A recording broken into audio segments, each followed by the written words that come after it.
I laid back in this business a lot because I didn't believe.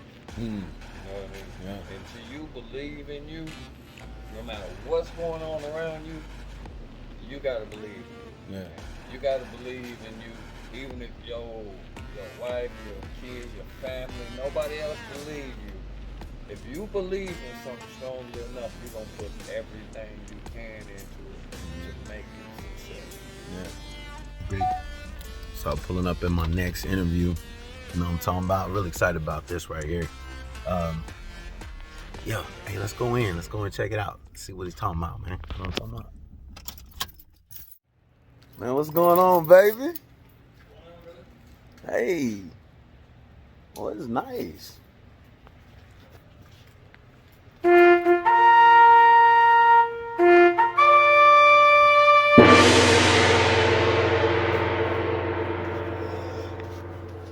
Well, look at you. I see you doing big things over here. Going on back again with my man Emmanuel right here. Say what's up to the people. What's going on, peeps? Hey, so what I'm gonna have him do is I'm gonna have him introduce himself, introduce his business, and we're gonna start from there, all right? Manuel Evans, Blessed Touches Detailing. Been detailing about 10 years. Yep. Started long years ago. To start out was rough. Took a lot of faith, a lot of just push. Yeah, you push. Know, it was a constant. You know, I didn't have to get another job. I didn't have to do anything. I just had to make this happen. Right. Really and truly, this is endless. Yeah. You know, there's no cap to it. Right, right. You know, it's a matter of staffing, and you can do whatever you want in the detailing business. Then it depends. There's different levels of detailing business. Whereas I started out, of course, just like everybody else, washing cars, and you know, I used to when I first talked to my wife about the business, I was like, okay, I'm tired of working for people. I work hard. I can make it happen. Right, right. Okay, so before we get into that, how did you come up with the concept of starting a detail business? Well, what actually happened, I worked in the oil field for about 3 years. Mm-hmm. And I got tired of getting laid off. Yeah. So what ended up happening, a buddy of mine, he got laid off at the same time. He had a detailing business, so I kind of started working with him. And you know, that kind of it went dormant. Right. So when I moved down this way with my wife, at that time I was just laid off from the oil field, so I was getting unemployment. So I was kind of washing cars on a real small scale, people I knew, just different things like that. Right. So after unemployment ran short, it was time to go back to work. Yeah. And I'm like, all right. So I went and took a sprinkler job. Mm-hmm. I worked for a sprinkler company for like a year. And, you know, I realized, man, it's not for you. Hard for scraps. Right. You know, and I so know then, what they're making, but that's not my choice to say, hey, you need to pay me more because I know what you're making. Right, right. Because it's a business. Right. You know, you can't go to you can't be an employee at Walmart and go up to the supervisor and say, hey, I know how much this place makes a day. Yeah. I want this. Right. It is what it is. It don't work like you gotta that. follow the channel of life. Yeah. So as that went on, I was getting tired of it. And finally one day I came home. I told my wife I'm done. I gave my 2-week notice. And I'll make it happen. So you mean to tell me just at that moment you was like, this ain't for me, or it was already building up and you was it like, was building up. Right. And to be honest, the guy asked me to hand dig a 90-foot trench. Dang. And you was like, you know, I'm just not a quitter. So right. Naturally, I grinded it out. But I told him this is my official 2-week notice. Right now. Yeah. Right now, this is my 2-week notice, and you know, he found a way to kind of shoot me out the door within a week or so. So you made up your mind at that moment, like, nah, this right here is it.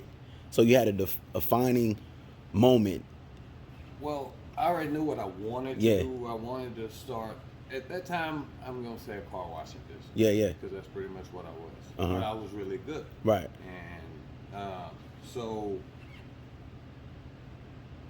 yeah. I mean, at that time I just decided it was time. Yeah. Not that that's what I was gonna do. It's time to already do what is set before me. It was already Right. set before me.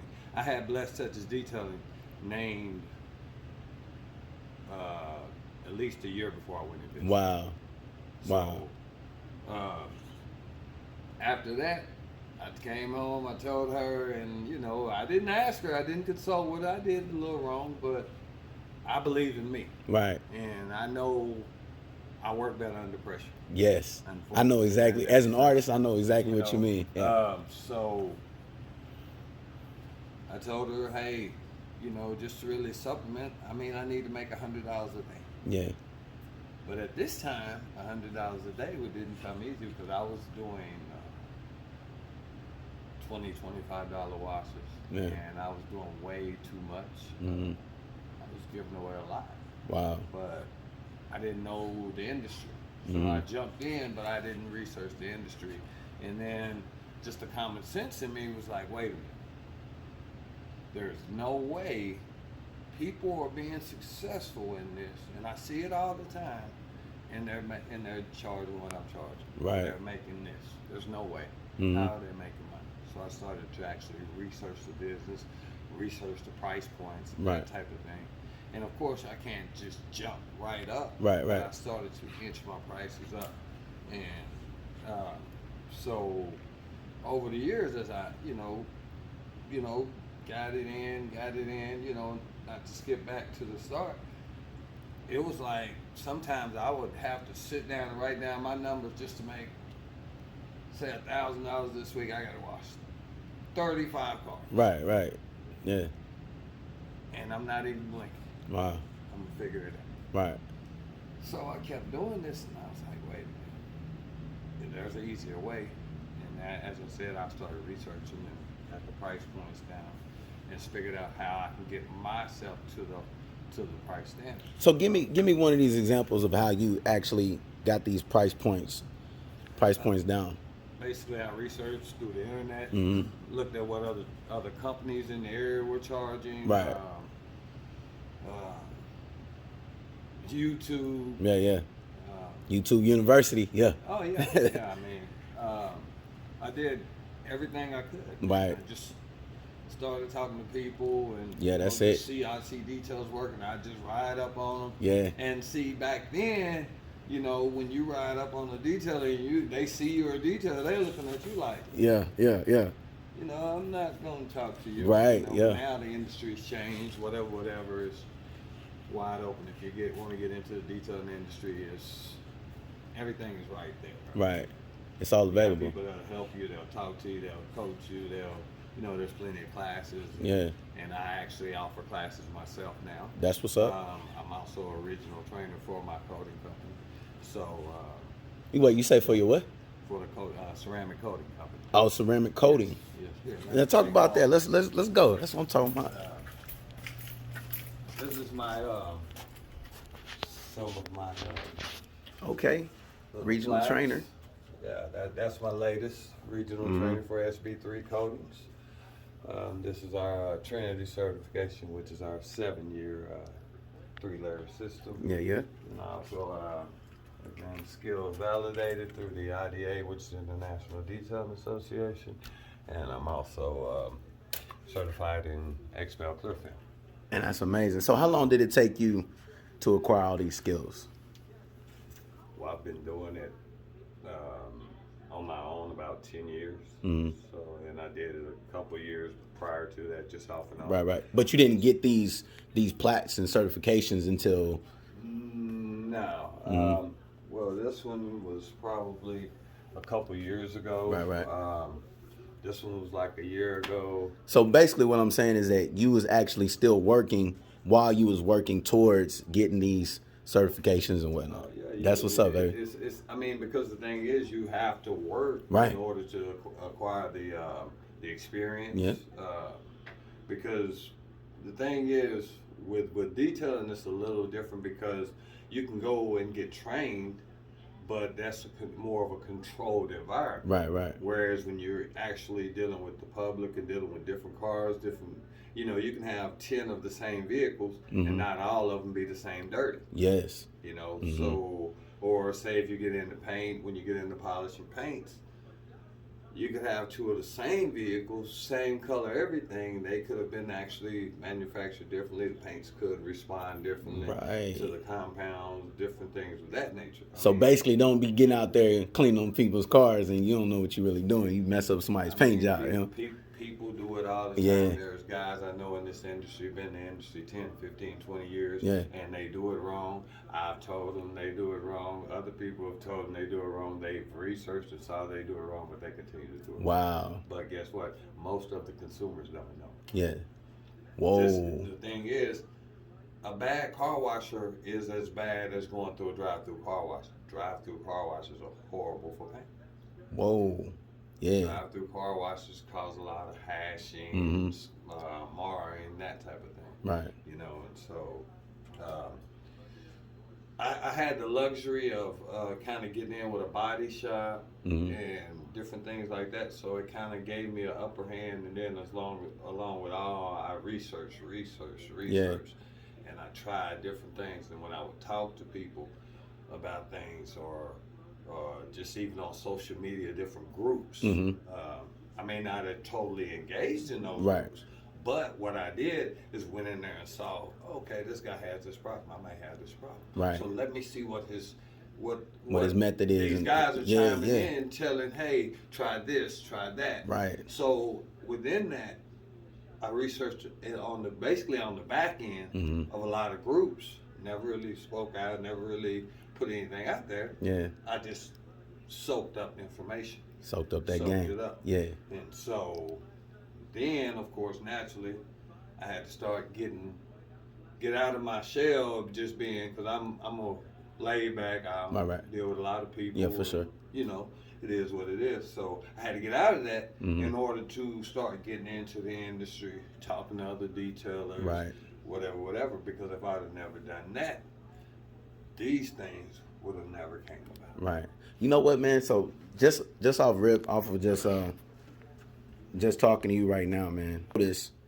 What I've noticed is that you jumped into it.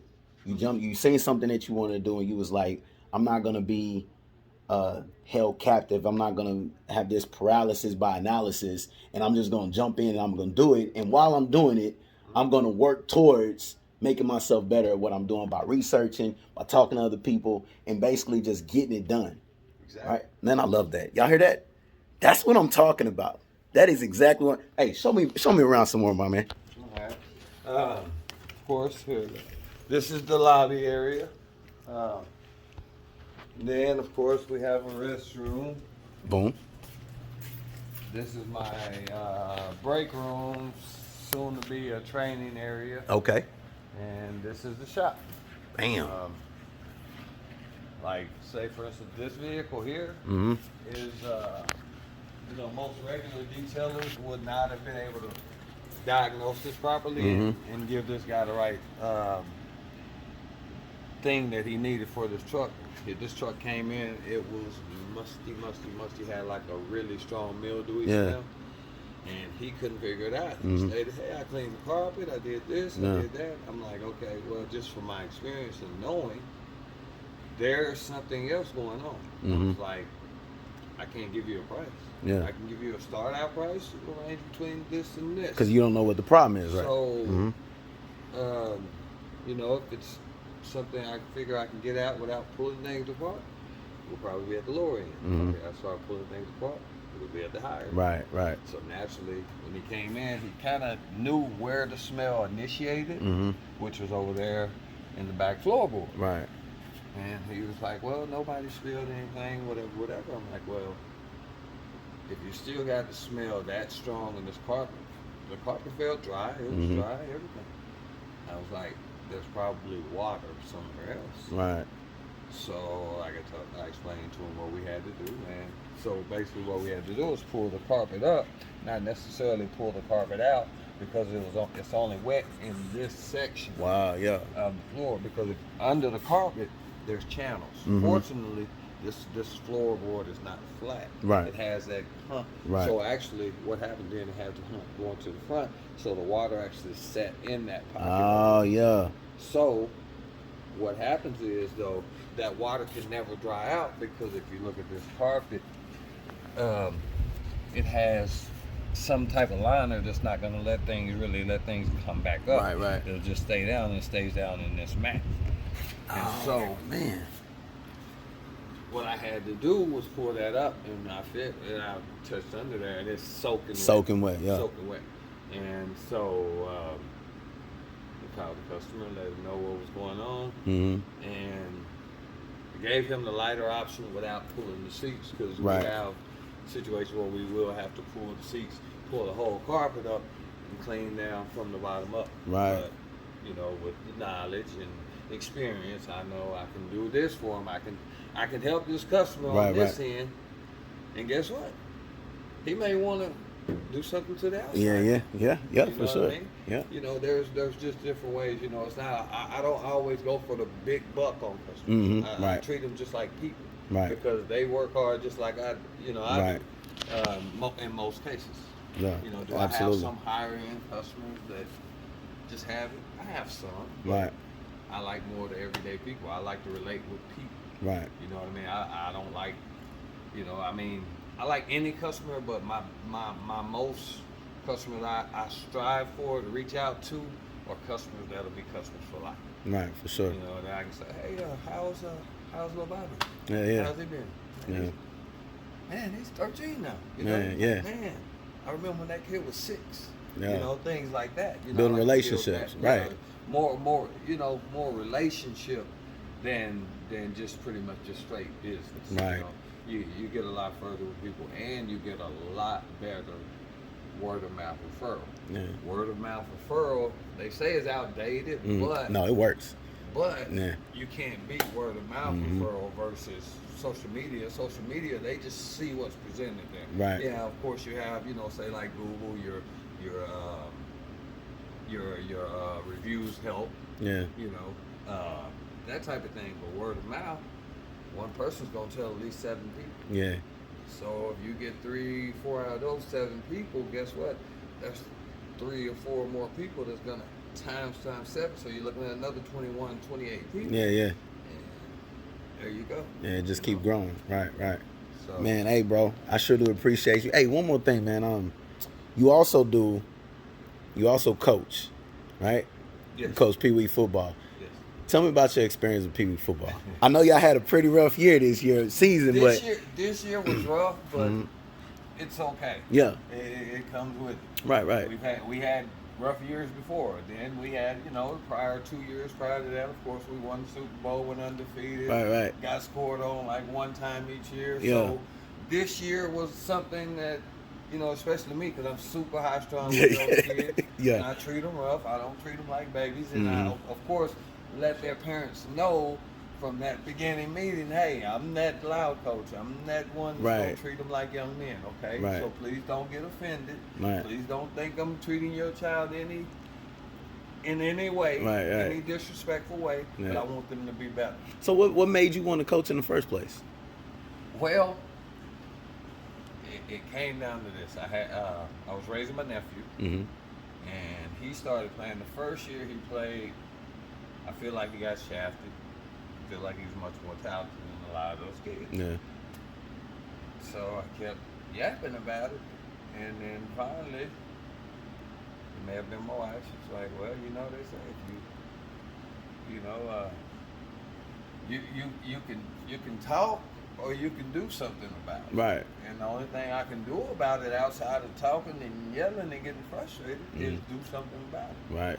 And so I talked to the coach, and you know, like, hey, I'd like to help out this year, you know. So I kind of helped out. Yeah. And after that, you know, they asked me to come back the following year, and then after the coach left, then, you know, Dietrich and I were still there, and I became the assistant, and Dietrich became head coach, and you know, rest is history. Yeah, it is what it is. Yeah. But more than anything, that allows me to indulge in my long time passion and just the sport of football and just most sports in general.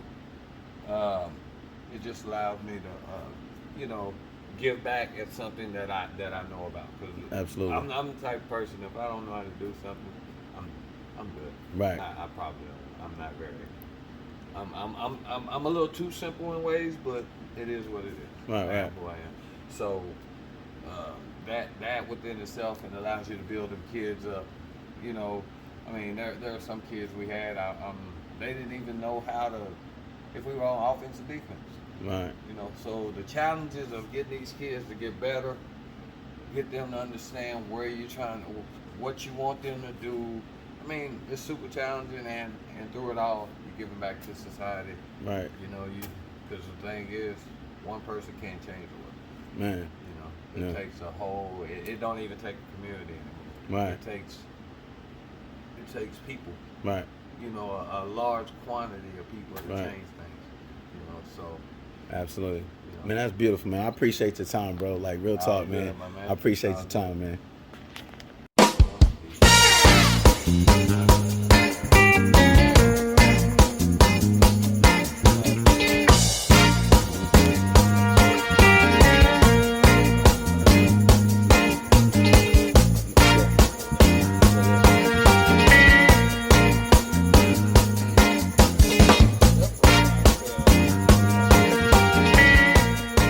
Oh, yeah. You gotta think about that. Right. We're not even supposed to be on this level anyways. Come on, Wow. what to think Yeah, about yeah. this. So we just changed to the detail position. Well, he changed to the detail position. But we talk, weekly, and it was like, man, never really noticed, but there's no black retailers on that platform with a major clothing company. Right, right. So I was like, man. I was like, man, that's pretty big. See, I don't give myself a lot of credit. Yeah. And really and truly, I think I laid back in this business a lot because I didn't believe. Hmm. You know what I mean? Yeah. Until you believe in you, no matter what's going on around you, you gotta believe in you. Yeah. Man. You gotta believe in you, even if your wife, your kids, your family, nobody else believe you. If you believe in something strongly enough, you're gonna put everything you can into it to make it successful. Yeah. Because first off, you don't wanna. You that's just where you want to go. That's what you want to do. Yeah. You know what I mean? And it makes sense. It's a sensible thing. It's not like you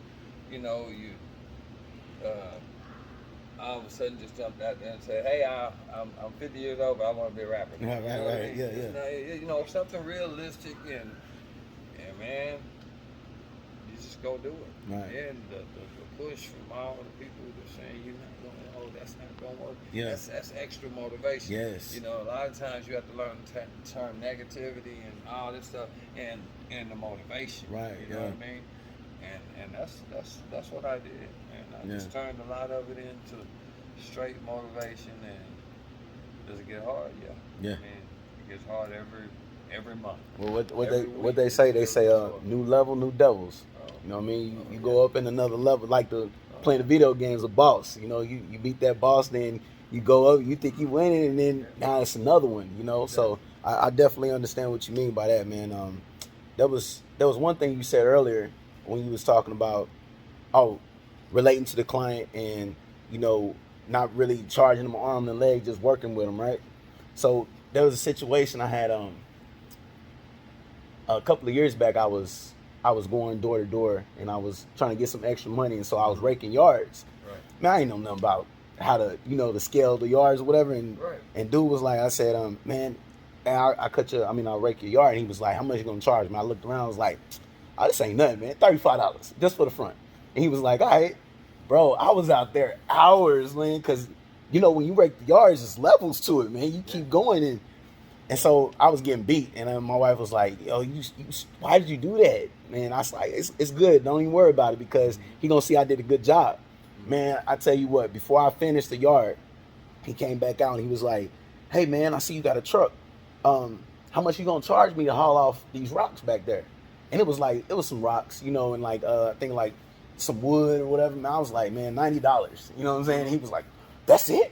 I was like, damn, I should have charged for it. No, but just because I was easy on the price to begin with, they gave me another opportunity. And hauling off that stuff, it took 10 minutes. You know what I mean? So I definitely understand what you mean. When that opportunity, don't ever cut it off, because opportunities come whenever you allow it, and you not, you know what I'm saying? So you can promote opportunity. Um, you know, when you say that, it goes back to some of the things I've done. I've done customers' cars after they've been with me for a while. And they're like, you know, I can go do their car. Hey, I'm done. Oh, okay. All right. Thank you. See you next time. Yeah. You know, they're not gonna come out and check. Right, right. Because they know your quality of work. It's gonna be a quality job. For sure. Never perfect, and I let them know. I let anybody know, hey, it's not gonna be perfect. So that, in another sense, that kind of hinders some of my business too, because I don't expel that pure confidence, because sometimes I'm just too real. I'm just right. I can't. I'm not that salesman kind of guy. I can't really just blow smoke up people. But to get their money, I gotta be real. Yeah. And that's just a part of me. But it goes back to saying, I had customers saying, hey man, you're not charging now. You need to charge more. Yeah. You know, with the quality of the job you're doing. And that's how I started inching things up. But at the same time, in the process of inching things up, you know, it's just like a tree. Some leaves fall off. Yeah. They don't make it. Yeah. They don't want to pay that. They know they want the quality, whatever. Or I've had people go say, oh, I really can't afford it. They'll go use someone cheaper. Yeah. Come right back. But it's still that quality. Quality speaks volumes. Wow. So, you know, it's you know, whereas, say for instance, if I detail this vehicle, it's gonna have this pure clean, like it's not gonna be all greasy and shiny, that type of thing, because that's not the kind of work I do. Right. You know, customers like, hey, you didn't put in this. No, we don't need it. It's clean. This vehicle's a 4-year-old vehicle. It doesn't need that. First off, you never should put dressing on your plastics, vinyl, and leathers anyways. Really? Because dressing is loaded with silicone. The silicone is what the base of what makes that shine. Yeah. So, whereas, you know, if you put anything on it, you want to put like leather conditioners, that type of thing. They don't have the silicones that were designed and safer for it, and they don't need that high gloss, because you got to think about it too. That high gloss, if I go to a car wash and they spray all this stuff on my dashboard, and just so happens I pull out and the sun hit it the right way and it caused me to wreck. Legally, if there was a way to prove that, I could sue them. Yeah. You know? Right. Or you get, I'm sure you may have experienced this at some point, gone to a car wash, oh man, they dress it out, it look good. Then you step in, you slip. Oh yeah, They put dressing on your back. I got those vinyl floors, man. So your vinyl floors. They love doing that. Right. You know, those vinyl floors, they gonna spray them down, and you think, man, it look good. It look good, yeah. All they did was cut the cleaning out, mask it, and you're not knowing what to look for. Guess what? It looks good. Wow. Most new cars, when people go buy them, oh, my car's perfect. I can put a light on it and start going around showing them this car's not perfect. Wow. There's still sanding marks from the factory here. There's, you know, different things. Say, for instance, I did a C8 Corvette, brand new Corvette, and they have, say, the Corvettes have what they call, as a customer described, like a halo team. The halo team goes through and inspects that vehicle and makes sure there's absolutely nothing wrong with it. It's impeccable per se. Well, I'm out there getting ready to prep the car, which is polishing and applying ceramic coating. I'm about to do that. I'm going around inspecting the vehicle, and I start marking places. I was like, hey man, because this is a good customer. I know I've dealt with it for some years. I was like, tell them the halo team sucks. Yeah. He's like, what do you mean? I'm like, well, you got sanding marks here, you got here sanding marks here, you got sanding marks here. Yeah, it looks like they probably took some nibs out of the paint and Dang. never polished it out. But tell them the Halo team sucks. Dang. So, just situations like that. So, Right. New vehicles are never perfect. Right. But if you don't know what to look for, people may say, "Oh man," say for instance, this car is man, this car is perfect. Mm-hmm. Then I say, no, it's not. Let's see. Okay, it looks pretty good. But then you come right here, and that looks pretty good. It looks pretty good. But me knowing that I haven't polished over here, Mm-hmm. I know that it doesn't look good. You see all the scratches? Right. on it. Yeah. See, so that's the difference in that's a corrected area versus a non-corrected area. Right. Of course, this is my car, so and this is one of the blessings that it came from the business, the hard work. I got myself a new toy for the business. Yeah. It's a write-off. That joint is nice. It's a write-off. Tell them again. It's a write-off. Yeah. For those that So- don't know what a write-off is, what's a write-off? Well, now, those are just extra deductions that you can get when you go to file your taxes. You get those extra deductions, that type of thing. Say for instance, products, my marketing, all that stuff. Those are write-offs in your business. So, this is just an added write-off. Pretty much. See what I'm talking about? So, Man, hey, yet and again. it'll help draw business because You gonna get it wrapped? I'm actually gonna wrap I'm gonna actually pull this and I'm gonna wrap the whole hood. Okay. This in black. I'm gonna wrap the roof in black. I'm gonna pull these and wrap the whole hood in black. All right. And then I'm gonna either do new wheels or I'll powder coat these black. Yeah. And then I'm gonna black out the Camaro stuff. Little stuff like this. Flip this black. Right. Flip this black. Black these out. Maybe smoke these a little. Just pretty much get rid of the chrome. That's what's up. So, Hey, man, yet again, I appreciate you, man. I appreciate your time. Thank Oh, you. good. I learned a lot today, and pretty sure my people out there learned a lot. Hey, so go ahead and shoot out your information. Let people know where to find you and, your business contacts. Blessed Touches Detailing. I can be found at blessedtouches.com. You can find me on Google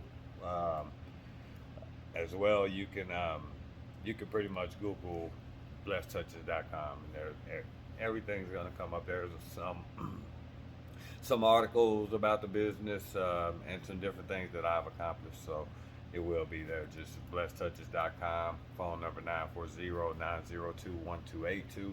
And we're also gonna be updating our YouTube channel soon. Blessed Touches Detail. All right. Peace.